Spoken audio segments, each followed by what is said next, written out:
ఆ ప్రక్రియ తీసేసినాడు.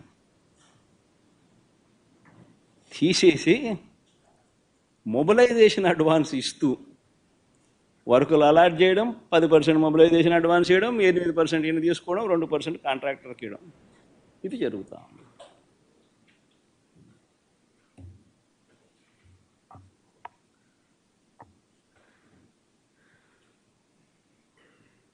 ఇవన్నీ చేస్తూ ఉన్నారు కాబట్టి సంపద సృష్టి అనేది జరగడంలా. రాష్ట్ర ప్రభుత్వం ఆదాయం ఆవిరవుతూ ఉంది.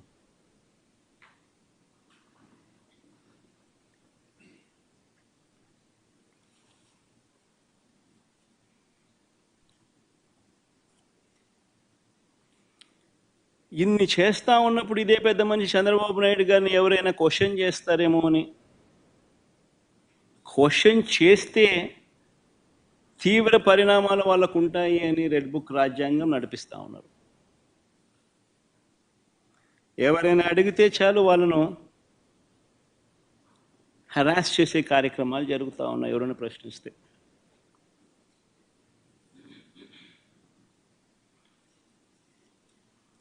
ఎవరైనా మా హామీలు ఏమైనాయని చెప్పి మన రాయచోటిలో చంద్రబాబు నాయుడు గారిని ప్రశ్నిస్తే చంద్రబాబు నాయుడు గారు ఏమన్నారు? సంపాదించే మార్గం ఏదైనా ఉంటే నా చెవిలో చెప్పు అన్నాడు.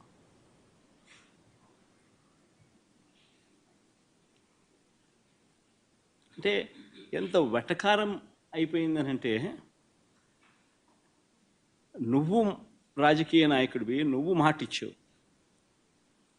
అన్ని తెలిసి నువ్వు మాటిచ్చావు, మాటిచ్చిన నిన్ను ప్రశ్నిస్తే సంపద ఎలా సృష్టించాలో నాకు తెలియదు, నువ్వు నా చెవిలో చెప్తే నేను తెలుసుకుంటాను, నువ్వు సంపద నేను సృష్టించిన తర్వాత నీకు ఇస్తాను అంటున్నాడు. ఎక్కడ ఎంత వెటకారంగా ప్రజలతో జీవితాలతో ఆడుకుంటా ఉన్నాడు ఈ మనిషి. చీటింగ్లో PhD తీసుకున్న ఈ వ్యక్తి ఆయన నటన అన్నది ఏ స్థాయిలో ఉంటుందనంటే,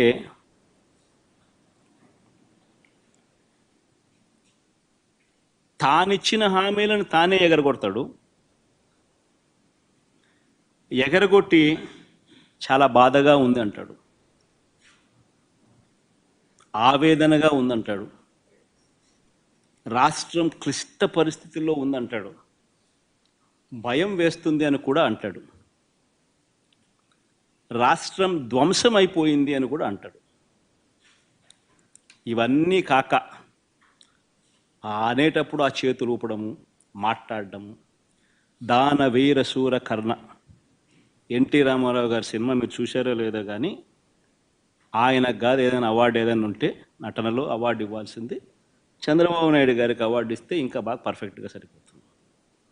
ఆ స్థాయిలో నటించే కార్యక్రమం. నేను ఇవన్నీ చెప్పా ఎన్నికలప్పుడు, ఇలానే జరుగుతుంది అని చెప్పా.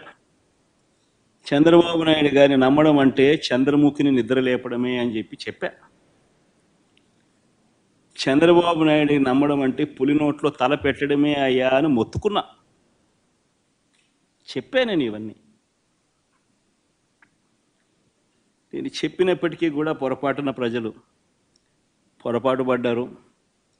ఈరోజు చంద్రబాబు నాయుడు గారి మోసాలను, చంద్రముఖిని మళ్ళీ నిద్రలేపి ప్రజలందరూ కూడా బాధపడే కార్యక్రమం జరుగుతూ ఉంది.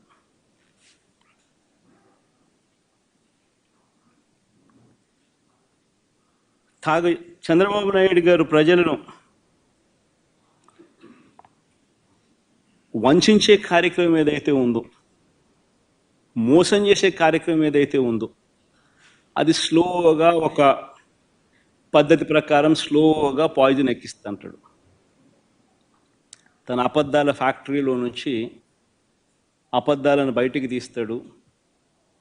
దానిని ఈనాడు, ఆంధ్రజ్యోతి, TV5 వీళ్ళంతా కూడా రకరకాల పద్ధతుల్లో పబ్లిసిటీ ఇస్తారు. చంద్రబాబు నాయుడు తప్పే లేదన్నట్టుగా, రాష్ట్రం ఇలాంటి పరిస్థితిలో ఉంది కాబట్టి ఆయన చేయలేకపోతా ఉన్నాడు అన్నట్టుగా ఇంప్రెషన్ ఇస్తూ అలా అలా అలా అలా అలా స్లో పాయిజన్ ఇచ్చుకుంటూ పోయే కార్యక్రమం జరుగుతూ ఉంది. ఒక పద్ధతి ప్రకారం, ఒక ప్లాన్ ప్రకారం. ఆయన చెప్పే అబద్ధాలు, అవి అబద్ధాలని తెలిసి కూడా, అది వక్రీకరణ అని తెలిసి కూడా, తెలిసినా కూడా అవే నిజాలు అన్నట్టుగా మళ్ళీ ఇదే ఈనాడు, ఇదే ఆంధ్రజ్యోతి, ఇదే టీవీ5 దాన్ని అలా బుల్డోజ్ చేసుకుంటూ పోతాయి. మొన్న ఈ మధ్యకాలంలో నీతి ఆయోగ్ పేరుతో కొత్త డ్రామాలు మీరంతా కూడా చూసే ఉంటారు. మొన్న ఈ మధ్యకాలంలో నా యాబ్సెన్స్లో నీతి ఆయోగ్ అని చెప్పి ఒకటి చంద్రబాబు నాయుడు ప్రజెంటేషన్ అని చెప్పి ఒక కొత్త డ్రామా చేశాడు. చంద్రబాబు నాయుడు గారు చూపించిన రిపోర్ట్లు ఏమిటి, వాస్తవాలు ఏమిటి అని చెప్పి కూడా ఒక్కసారి నేను చెప్తా. ఎవరైనా కూడా కంపేర్ చేసేటప్పుడు తన 5 సంవత్సరాలు, మన 5 సంవత్సరాలు మొత్తంగా కంపేర్ చేసి ఇది వాస్తవాలు అని చెప్పాలనా లేదా? మామూలుగా ఎవరైనా కూడా చిత్తశుద్ధి ఉన్న వాళ్ళైతే.